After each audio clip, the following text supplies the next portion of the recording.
Welcome to Stuff You Missed in History Class, a production of iHeartRadio.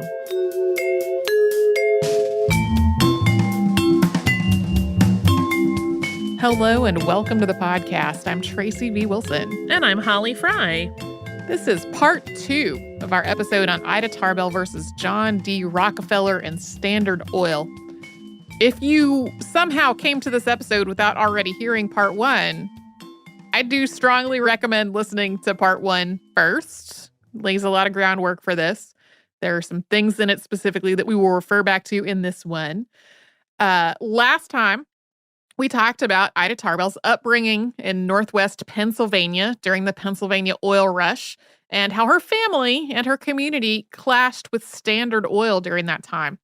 Then we talked about her education and the years that she lived in France. And today we will get to her work for McClure's magazine and the most important journalistic work of her life, which was the history of the Standard Oil Company. When Ida Tarbell returned to the United States from France in 1894, the country was still reeling from yet another financial crisis, this time the Panic of 1893, in which the failure of large employers sparked a stock market crash. In Pennsylvania, the Tarbell family was struggling, and one of Franklin Tarbell's business partners had taken his own life.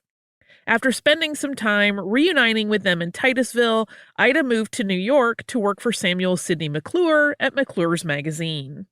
Although Tarbell's most well-known and most influential work at McClure's was the history of the Standard Oil Company, when she started working for the magazine, it wasn't really focused on that kind of investigative reporting that it would later become famous for.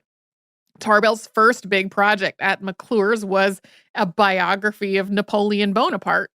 This assignment came about because wealthy collector Gardner Green Hubbard had agreed to allow SS McClure to print previously unpublished portraits of Napoleon that he owned, but only if there was accurate, balanced text to go along with them. This was a tricky proposition because the relationship between the U.S. and France during the Napoleonic era had been complicated, and people tended to have a variety of very strong opinions about the man. At first, McClure had assigned the article to a British writer who turned in a draft that was heavily anti-Napoleon. When McClure assigned it to Tarbell, she was both excited and anxious.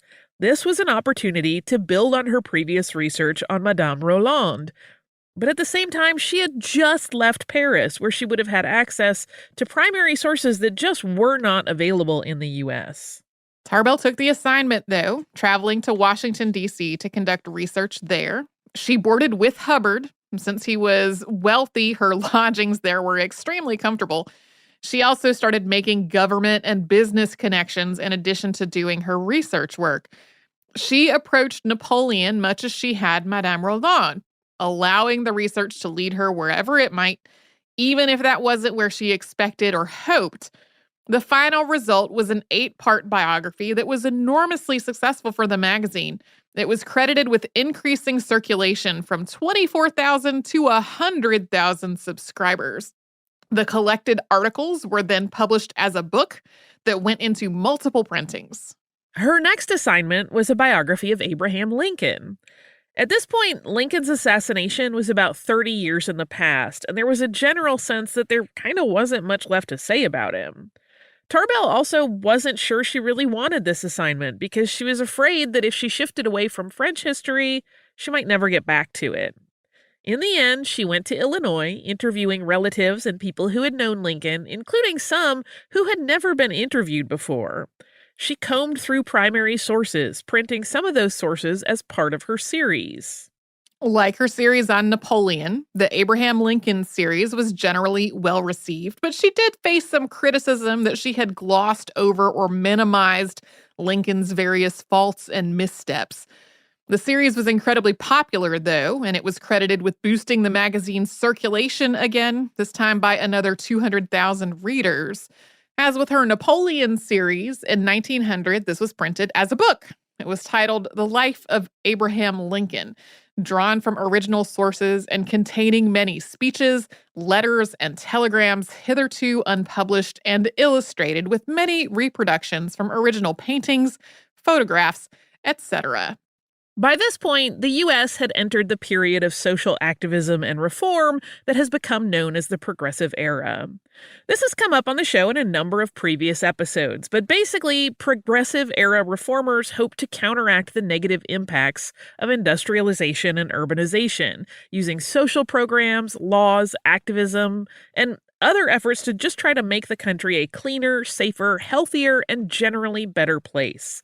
While Progressive Era reformers campaigned for things like voting rights for women and education for children, not all of their efforts are viewed in a positive light today. The Progressive Era also included things like prohibition, which of course failed spectacularly, and the eugenics movement. One of the Progressive Era's traits was a focus on exposing and dealing with exploitation and corruption. And to that end, around 1900, S.S. McClure started focusing McClure's magazine more on social issues and less on the kinds of profiles and biographies that Tarbell had been writing. While those had been very popular with readers, they just didn't really expose or offer insight into the issues of the day, at least not in a very direct, straightforward way. And to be clear, this was not just about the moral efforts of Progressive Era reformers. It was also about selling magazines. McClure understood that a well-written narrative that exposed the immoral and unethical deeds of the rich and powerful could make for an incredibly compelling story. So McClure's magazine turned to a type of reporting that would become known as muckraking. This term comes from a 1906 speech by President Theodore Roosevelt. So to be clear, that term was coined after the publication of Tarbell's work on Standard Oil, which we haven't really gotten to yet. But Roosevelt would go on to say, quote, "In Bunyan's Pilgrim's Progress, you may recall the description of the man with the muckrake, the man who could look no way but downward with the muckrake in his hands, who was offered a celestial crown for his muckrake, but who would neither look up nor regard the crown he was offered, but continued to rake to himself the filth of the floor." The term muckraker became a disparaging term that was applied broadly to journalists who were focused on exposing corruption and wrongdoing. But Roosevelt's speech was actually a little more nuanced than that. In it, he praised journalists who were educating the public or who were exposing actual misdeeds, while criticizing the ones that were, in his opinion, sowing discord and division or sensationalizing their subject matter. In the same speech, he also said, quote, "The men with the muckrake are often indispensable to the well-being of society, but only if they know when to stop raking the muck." Later on, Roosevelt said that he had really been more focused on publications of people like William Randolph Hearst, which had a reputation for being a lot more sensationalized. The staff at McClure's embarked on some smaller investigations as they considered where they should focus for something bigger. They were looking specifically at trusts. In the 19th and 20th century, people used the word trust in a general way to describe big, interconnected businesses whose practices put other businesses who were not part of the trust at a disadvantage, especially if those business practices seemed unethical or unfair. But from a legal sense, it meant that the businesses were united under the same board of trustees, with those trustees managing and profiting from all the affiliated businesses. McClure's wanted to investigate a trust that would yield a really compelling and readable story, and they considered and discarded several ideas. One was a coalition of meatpacking businesses in and around Chicago that had become known as the Beef Trust. But a key figure in the Beef Trust was Philip Armour, who had died in January of 1901. McClure thought the story would not be as interesting or impactful if one of the key players was dead. One of Tarbell's colleagues at McClure's also wrote a shorter investigation into J.P. Morgan and the steel industry that ran in McClure's in November of 1901. The team finally decided on Standard Oil. The Standard Oil Trust had been established on January 2nd, 1882, with 9 trustees that included John D. Rockefeller and his brother William, along with Henry Flagler. These 9 trustees elected all the directors and officers of the roughly 40 businesses that were part of the trust, essentially controlling the entire enterprise. And that enterprise had a near monopoly on producing, refining, marketing, and transporting oil.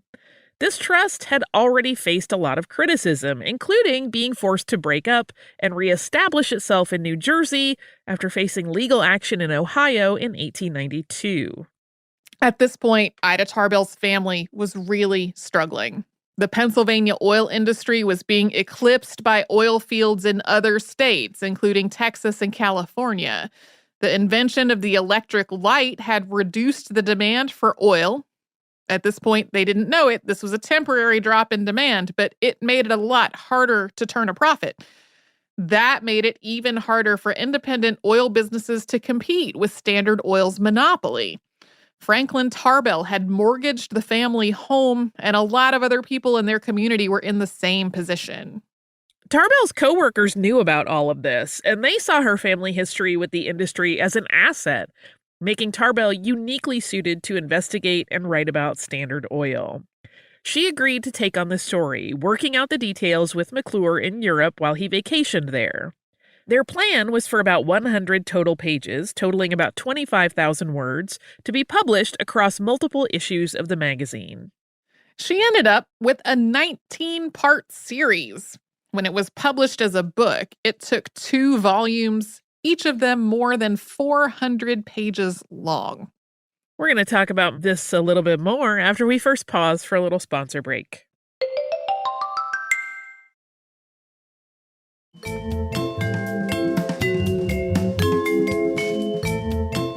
When Ida Tarbell started researching the Standard Oil Company in 1901, it was a story that, as we have laid out, had a personal importance to her and to her family going back to her early childhood.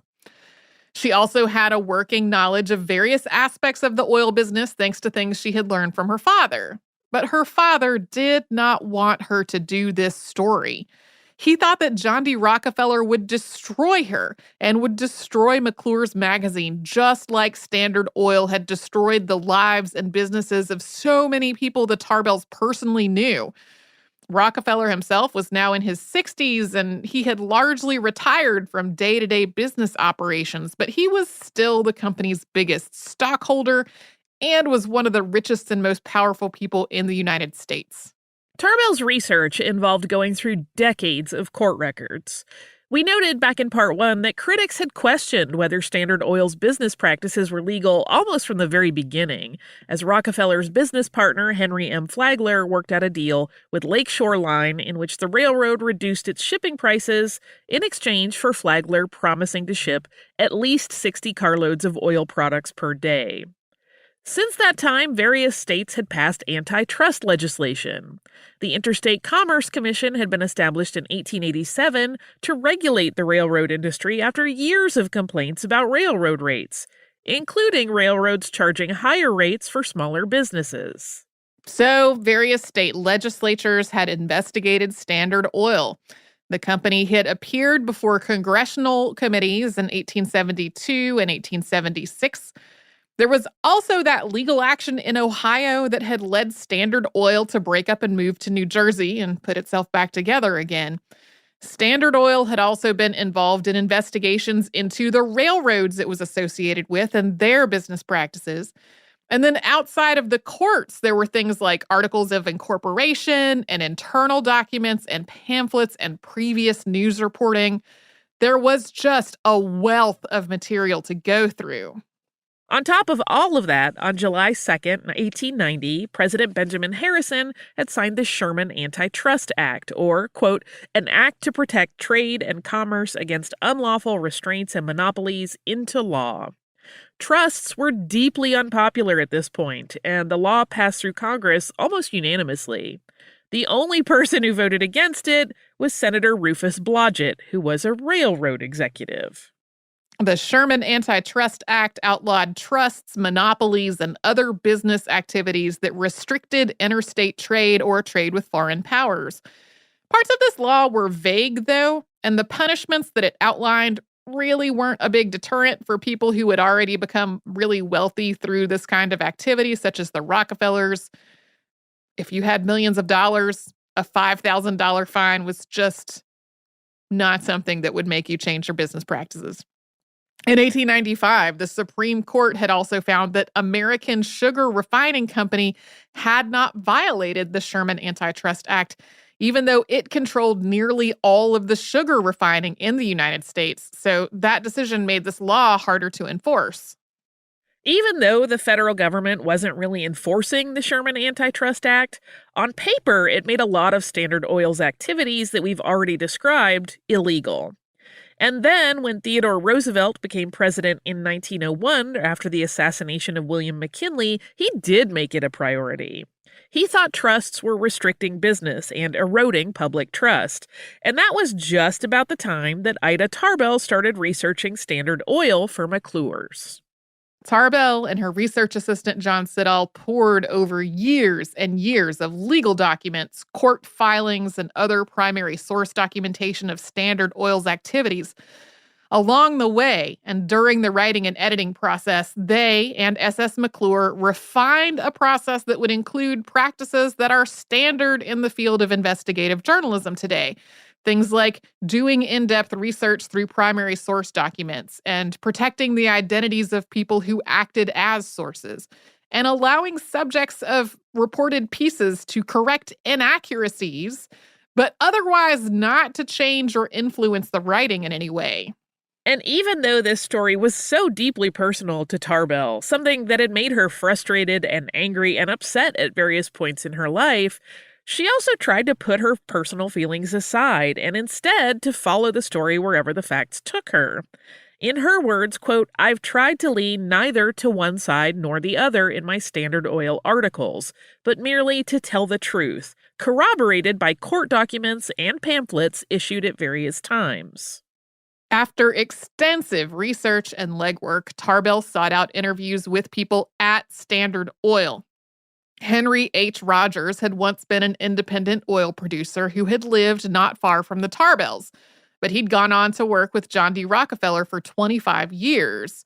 He had become Standard Oil's highest-ranked executive, and after hearing about Tarbell's investigation, he had contacted his friend, Samuel Clemens, also known as Mark Twain, to suggest that he would like the chance for the writer to get their facts straight. So Clemens got in touch with McClure's art director, who he knew, and after some back and forth, he ultimately relayed a message back to Rogers that Tarbell had agreed to speak with him. Rogers was generally really candid with her.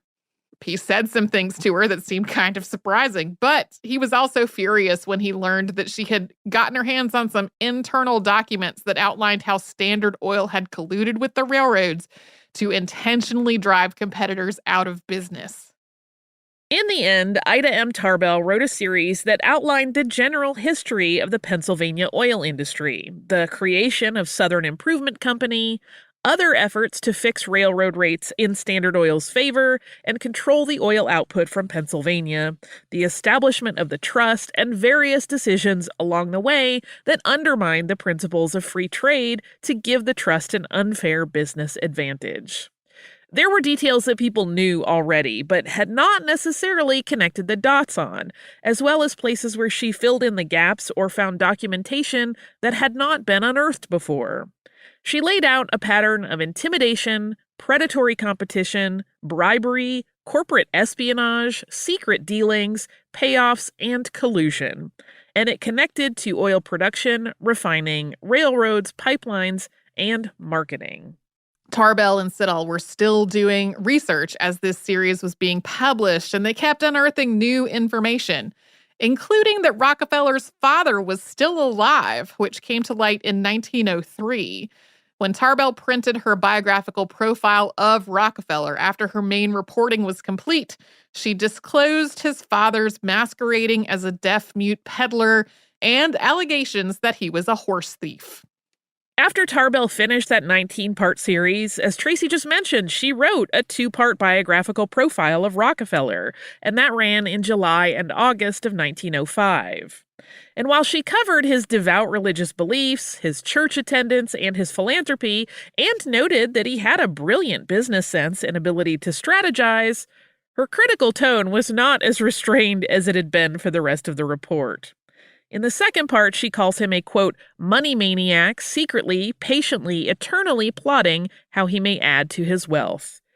There is also a lengthy and unflattering description of his appearance, including the loss of all his hair from alopecia, describing him as looking like a living mummy. As another example in this biographical profile, Tarbell ruminates on whether charities are right to accept Rockefeller's money, considering how he got it, and whether their doing so is hypocritical, before rhetorically asking, does all this pay? And she continues, quote, there is no shirking the answer. It does not pay. Our national life is on every side distinctly poorer, uglier, meaner for the kind of influence he exercises. From him, we have received no impulse to public duty, only lessons in evading it for private greed. No stimulus to noble ideals, only a lesson in the further deification of gold. No example of enlarged and noble living, only one of concealment and evasion. No impulse to free thinking, only a lesson in obscuring vital ethical issues by dressing them in the garbs of piety and generosity. In a 2019 article on the muckrakers that was published in Media History Monographs, Tim B. Klein calls this profile uncharacteristically mean. Rockefeller offered almost no public commentary on any of this or on Tarbell, although he was known to call her Miss Tarbell when among his friends. Ida Tarbell's History of Standard Oil was an incredibly popular and widely read piece of writing. One of S.S. McClure's practices at his magazine had also been to make his writers known as writers. He published their bylines, which wasn't something that came into practice until the late 19th century. And he also marketed them individually as much as he marketed the magazine as a whole. So along with her earlier works that we've talked about, the history of the Standard Oil Company made Ida Tarbell famous as well. But at the same time, there were people who were critical of her approach to the story, sticking only to what she could substantiate with facts. Apart from that two-part profile of Rockefeller himself, she mostly used straightforward and moderate language. She didn't pull punches, though. Early on, she described the approach of discriminatory freight pricing in Pennsylvania this way, quote, an evil in their business, which they were only beginning to grasp fully in 1871, was the unholy system of freight discrimination which the railroads were practicing. So she could be pretty direct about things that she could back up, but she also offered praise where she thought it was due. She called the Standard Oil Trust, quote, the most perfectly developed trust in existence. Or here is how she described John D. Rockefeller in the wake of the oil war of 1872, quote, if Mr. Rockefeller had been an ordinary man, the outburst of popular contempt and suspicion which suddenly poured on his head would have thwarted and crushed him. But he was no ordinary man. He had the powerful imagination to see what might be done with the oil business if it could be centered in his hands, the intelligence to analyze the problem into its elements and to find the key to control. He had the essential element of all great achievement, a steadfastness to a purpose once conceived, which nothing can crush. Henry D. Lloyd, who had written a piece about Standard Oil that was way more scathing about a decade before, claimed that Tarbell had been duped, and Samuel Clemens joked that Rockefeller must have bought her off. The story of Tarbell's work on this became its own sensation. On November 25th, 1905, just a couple of months after the last part of the series was published, The Lion and the Mouse opened on Broadway. This fictionalized, romanticized story about a young woman going up against a huge company had a love story and a happy ending, but it was clearly rooted in Tarbell's investigation of Standard Oil. That play ran for 686 consecutive appearances on Broadway, making it the longest continuously running show on Broadway at the time, followed by a touring production, a novelization, and in 1928, a feature film.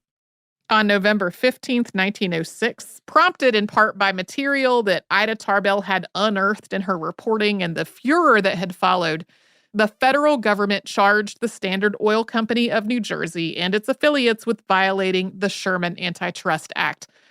Although Standard Oil argued that all of its associated businesses were not a monopoly because they competed with each other, it was found to be in violation of the act. And we will talk more about the later career of Ida Tarbell after we pause for a sponsor break.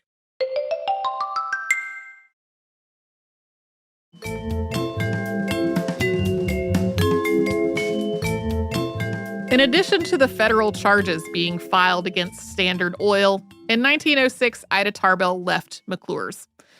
Tarbell and several others at the magazine had become frustrated with SS McClure's shifting priorities in politics. Among other things, he wanted to move away from muckraking and into literature. So the people who left McClure's moved on to the American magazine. Tarbell kept investigating issues that were related to business in the U.S., starting with tariffs. She published The Tariff in Our Times in 1911, which chronicled 50 years of a practice that she described as a, quote, defeat of the popular will. As Tarbell was researching tariffs, Standard Oil was facing legal action.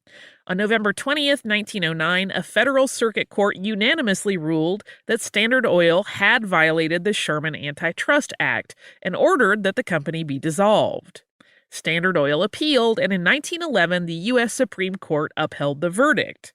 The Supreme Court's ruling established the idea of the, quote, rule of reason, meaning that the federal government could only break up trusts that created an unfair restriction of trade, not all trusts across the board.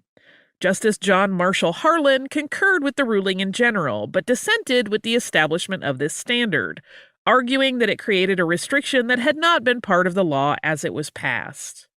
As a consequence of the Supreme Court decisions upholding that earlier ruling, Standard Oil was broken up into 34 separate companies. Some of these still exist today, although with various names, a lot of them that were separate, merged in the intervening years, various changes in branding. Ones that still exist today include Chevron, ExxonMobil, and BP. And if you're thinking, wait, doesn't BP stand for British Petroleum? Yes, it does. BP acquired a majority stake in Standard Oil's successor, Standard Oil of Ohio, in the 1970s. None of Standard Oil's executives really faced any sort of justice for the business practices that had led to Standard Oil being forcibly broken up by the federal government. And that breakup made John D. Rockefeller and various other stockholders and trustees incredibly rich, much richer than they had been before the breakup. The ruling allowed Standard Oil stockholders to receive shares from each of the newly created businesses. So even though these were ostensibly separate companies, the stock was still held by the same people as before. The breakup of Standard Oil also happened just before Henry Ford started using an assembly line for car manufacture, and that made cars far more available, which then, of course, drove up the demand for oil enormously. Together, this probably made Rockefeller the first billionaire in the United States. As a side note, when he was a child living in poverty, he had told a friend that one day he would be worth $100,000. He barely made it. In 1914, the Federal Trade Commission was established, and other laws were passed in the U.S. to try to protect free trade. In 1916, President Woodrow Wilson offered Tarbell a position on the Federal Tariff Commission. He had said of her, quote, "She has written more good sense, good plain common sense about the tariff than any man I know of." But by that point, she had moved on from tariffs, and she wasn't really interested, so she turned the offer down. Some of Tarbell's later work shows that she wasn't particularly anti-capitalist or against big business. She was just against business practices that seemed unfair and exploitive. She wrote favorably about the idea of scientific management, also known as Taylorism, which was meant to analyze people's workflows and make them as efficient as possible. Labor activists had really criticized this practice, describing it as reducing workers to automatons who were expected to crank out cheaper goods at a lower quality and to do it faster, rather than being treated as human beings with the capability for their own analysis and thought. Tarbell also wrote profiles of United States Steel Corporation CEO Elbert H. Gary and Owen D. Young of GE that were far more positive than her work on Rockefeller. She said the difference in their tone and scope was because she hadn't found their businesses to be home to the kind of corruption that she had seen at Standard Oil. In spite of her commitment to never marry or become a mother and breaking a path that was not open to most women when she lived, Tarbell didn't really support the women's suffrage movement or the women's rights movement. Some of this was evident in the piece about women inventors that we read from in part 1. She felt that in a lot of ways, suffragists talked about women in a way that made them into victims and undermined their abilities. She also thought that the movement and many other movements were ultimately coercive, whether they involved protests or changes to the law. As she said in a letter to J.S. Phillips, quote, "Part of what seems to me the most dangerous fallacy of our times, and that is that we can be saved morally, economically, socially by laws and systems." Tarbell also thought women were best suited to being wives and mothers. Later on in her life, she said she had regretted not having children. Her later works involving these themes include The Business of Being a Woman in 1912 and The Ways of Woman in 1915. Tarbell stopped writing for American Magazine in 1915, although she continued to do freelance work. This included going to France to report on the Paris Peace Conference at the end of World War I in 1919. In 1922, the New York Times included her on its list of the 12 greatest living American women. In 1926, Tarbell traveled to Italy to interview fascist dictator Benito Mussolini, who had risen to power 4 years before. That was an assignment she took because it was lucrative enough that she didn't think she could afford to turn it down. Tarbell criticized Mussolini's totalitarianism while also praising reforms he had brought to Italy. Many of Mussolini's most infamous deeds and his alliance with Adolf Hitler had not happened yet when Tarbell did this work. But even with that in mind, this drew criticism from people who thought she was way too soft on him. Tarbell's last works included The Nationalizing of Business, 1878 to 98, which came out in 1936, and her autobiography, All in the Day's Work, which came out in 1939. In that autobiography, she said of Standard Oil, quote, "They had never played fair, and that ruined their greatness for me." John D. Rockefeller died of a heart attack on May 23, 1937. His estimated net worth at that time was $900 million. At various points during his life, his actions in the oil industry and written work by people like Ida Tarbell had made him deeply reviled. But by the time of his death, his image had been at least partly rehabilitated, thanks in large part to the public relations work of Ivy Ledbetter Lee, which may be a subject for another podcast. Ida Tarbell died a little less than 7 years later, on January 6, 1944, in Bridgeport, Connecticut. She had developed Parkinson's in the later years of her life, and her cause of death was pneumonia. Obituaries of John D. Rockefeller had frequently mentioned Ida M. Tarbell, and then he was frequently mentioned in hers. Her History of the Standard Oil Company continues to be held up as a foundational work in the early years of investigative journalism. Rockefeller biographer Alan Nevins called it, quote, "the best piece of business history that America had yet produced." I have a lot of feelings. Do you have a lot of listener mail? I do have a lot of listener mail. This listener mail is from Andy, and Andy wrote to say, "Hello, Tracy and Holly.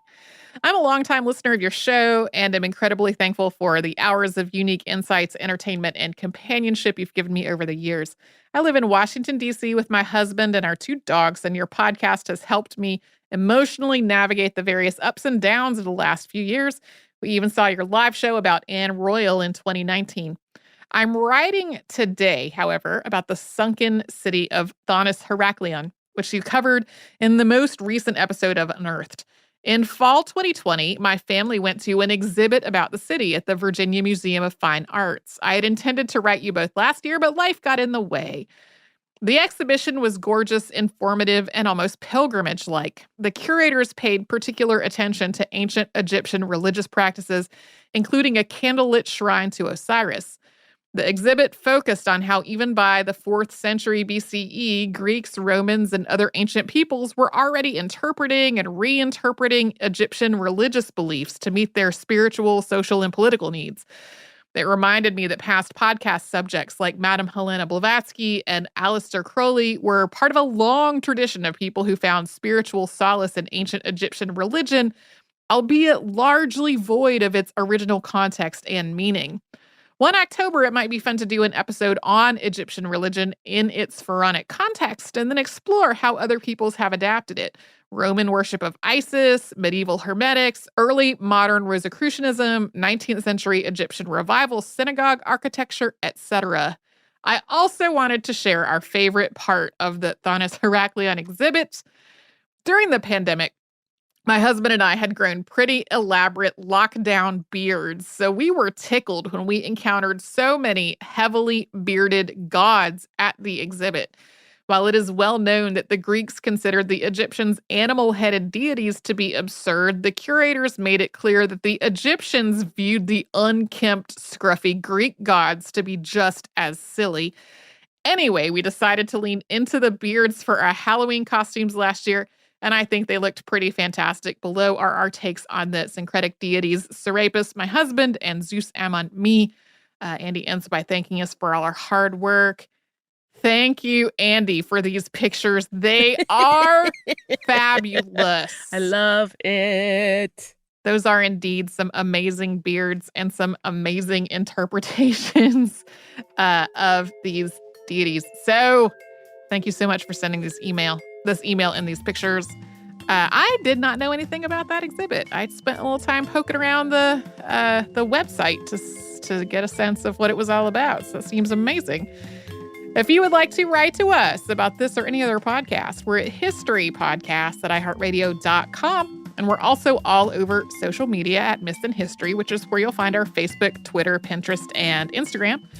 And you can subscribe to our show on the iHeartRadio app or wherever you want to get your podcasts.